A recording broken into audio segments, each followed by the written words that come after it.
how do I get better at answering questions impromptu? How do I get better at answering questions on the spot? And when you're finished with that, perhaps you could tell us what you personally have been doing for the last 7 years.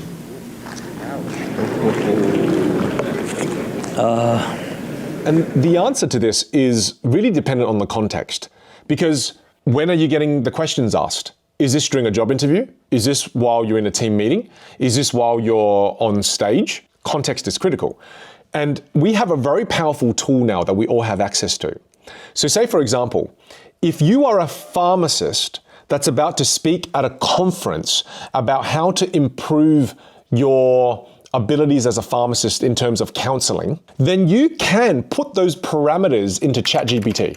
And you can say into ChatGPT, I'm currently a pharmacist speaking at a conference and I'm running a session on how pharmacists can become better at counseling. List me 20 questions that people might ask me during a session like this. And it's crazy because ChatGPT will then create you a list of 20 to 25 questions that people could potentially ask you. And then your job is to turn on your camera. Imagine you are at a pharmacy conference, and as you read those questions that pop up, imagine it's actually real, and you have to answer it. You just have to. You can't go, pause video, gotta go sit. No, because this is a safe environment here. This is where you can practice. So all of a sudden, you got that one test question, practice answering it. And even if you do that answer and you answer it really poorly, it doesn't matter. Just get through that one cycle. Because a cycle done poorly is better than a half cycle done. Just go through that answer completely. Then you can watch that video of yourself answering the question back and going, oh, wow, okay. I actually knew the answer to that, but it was I fell apart because of the pressure. The pressure caused me to just crumble. Oh, I need to take a few breaths before I answer it. I need to relax more. I need to look up some forms of relaxation. Or you might watch the video back and as you review yourself, you go, oh my goodness, yeah, okay, the reason I couldn't answer that is actually because I didn't know the answer. That question just revealed to me a knowledge gap. I need to make sure I do a little bit more study before I jump into these Q&As because, yeah, I needed to know the answer to that. Can you see the importance of that? Learning how to get good at speaking impromptu, it requires many different muscles being trained. One, you have to learn how to speak on the spot and deal with the anxiety that does come up from that. You have to learn how to manage those nerves.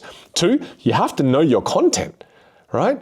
And three, one that we didn't talk about yet, but I'm just going to throw in there as well, is you're also going to get questions where you actually need to learn how to have the confidence to take a moment to give yourself time to process the thoughts, structure the answer, and then answer. But that's a skill in itself too. The ability to just pause, maybe even take out a pen and write some ideas down. The confidence it takes to even do that part takes time to develop. So I'm giving you a bit of a game to play here where you can get ChatGPT and your video camera. All of a sudden now you can start practicing all of the different muscles that's going to allow you to become a better speaker impromptu, right? And a better impromptu speaker. But there are so many different muscles that you have to practice. And those muscles will become relevant and you'll be able to identify what those muscles are the moment you start the process that I've just shared with you. What advice do you have for handling unexpected challenges during a speech, such as technical difficulties, unresponsive audiences, or hecklers? These are 3 different situations. So quick thoughts on each of those situations. Number 1, when you have technical difficulties, the type is all off, sorry, but I'll just wing this. Tell us what you think. Excuse me, I'm sorry. Okay. if I'm on stage and I've got technical difficulties, I would immediately do this. Hey, quickly, just to the AV team, just letting you know I'm having troubles with my mic. Now, to all the audience members, just letting you all know too, we're just going to take a quick 5 minutes to fix a couple of the AV problems. We're going to play some music for you all. Please do have a chat amongst yourselves. We'll be back in 5. AV team plays some music. We check the things going on. Audience got instruction. They're chatting among themselves. All done. Right? Problem kind of solved. Sort it out, then go back on stage, then continue. Second example, Vin, what if the audience is not responsive? Okay. If the audience is not responsive because they are tired and it's after lunch, then don't go straight into a presentation. Don't go straight into the meeting. Before you do the meeting, do a quick activity. Do a quick activity with everyone. Just go, hey everyone, before we kind of kick things off, I know it's right after lunch, I want to get our energy levels up a little bit. How about we play a quick game of 2 truths and a lie? Boom, let's go. They play, they come back, they're energized, now they're responsive. Third example you gave is hecklers. Well, if you're in a meeting, and you can also, before you go into the meeting or before you go into the presentation, make sure you've got someone close by who you can say, hey, look, if there are any hecklers, do you mind just dealing them with for me? Because this is a professional event. So do you mind just removing them from the audience if that's possible? Or if you don't have that, then you can disarm the heckler. So if someone says during one of my communication classes, hey, Vin, I think everything you're saying is not true. I don't believe in it. I think it's wrong. I'll stop the class, I'll pause, and I'll look at the person. And I'll say, listen, thank you so much for your opinion.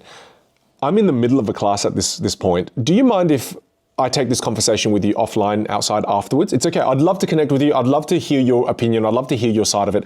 But just right now, everyone has asked me to run this 1.5 hour session. I am 45 minutes in. I've just got 45 minutes left. Is it okay if I complete the class and then we can connect with it offline, outside? Is that okay? Thank you. Then I'll begin. Then I'll just continue with my talk. So to me, the moral of the story with each one of these situations is when something does go wrong, acknowledge it, take control of the situation, set the expectations of what's going to happen while you're fixing things or while you're sorting things out.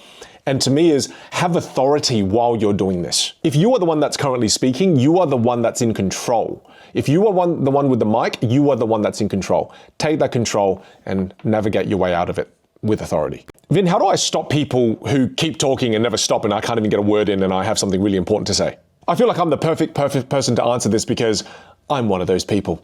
So speaking on behalf of all people who talk a lot and never give others a second to talk, I'm going to give you the secret on how to take us down. This is our kryptonite. I'll give you 2 strategies that are a softer approach, and then I'll give you a really strong nuclear approach. Now, approach number 1, visual indicators. So if someone's talking and you've got ideas and you want a turn to be able to share your ideas, you can give them a visual indicator. And a visual indicator can look like this. Right? So if I go from this position to this position, I clearly have something to say. Right? So again, you can do the palm, you can do the finger, you can go, oh, right? You can kind of just lift your hand up. And a variation of that visually lets the other person know that you have something to say. Now, if you are speaking to someone like me, sometimes when I get really passionate, I basically become blind. And I'm just talking. Oh, I love the sound of my own voice. Oh, I love my idea. And I'll just keep going. So in order to get my attention, visually, if I don't see it, it's not because I'm mean, it's usually because I'm a little bit passionate. So then to get through to me, now you can pair a visual indicator with a sound, auditory. So now instead of just going like this, I can go, just quickly. Oh, one of those variations. All of a sudden now I've paired a visual indicator with an auditory indicator that I have something to say. And those 2 strategies should be enough to be able to deal with the worst of us. The worst of us. However, there is a 0.00001% of our population who are just relentless. Oh, they're monsters. They are even monsters that monsters are scared of. And if you're dealing with someone like that, and I luckily don't fall into that category, but I will tell you that, I'm still a monster, but not that scary. But if you do find a monster that is that scary, that just doesn't stop after visual and auditory indicators, well then what you need to do now is you need to create space for you to speak. You need to stand up for yourself.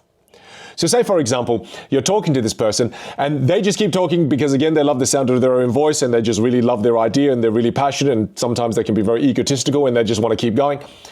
You just have to be like, Vin, I just want to quickly jump in here. Vin, I know you're still talking, but this is really important. I need to get this across. And I would love to just take 1 minute to share my idea. And even if I'm talking over the top of you while this is happening, just full commit to creating your own space. And they will stop. They will. Just confidently commit. Don't do the whole, I mean, they're just going, damn it, he's still going. Yep, he bloody loves himself, that guy. Oh, God, he's so annoying. Look at him, he can't even grow a mustache.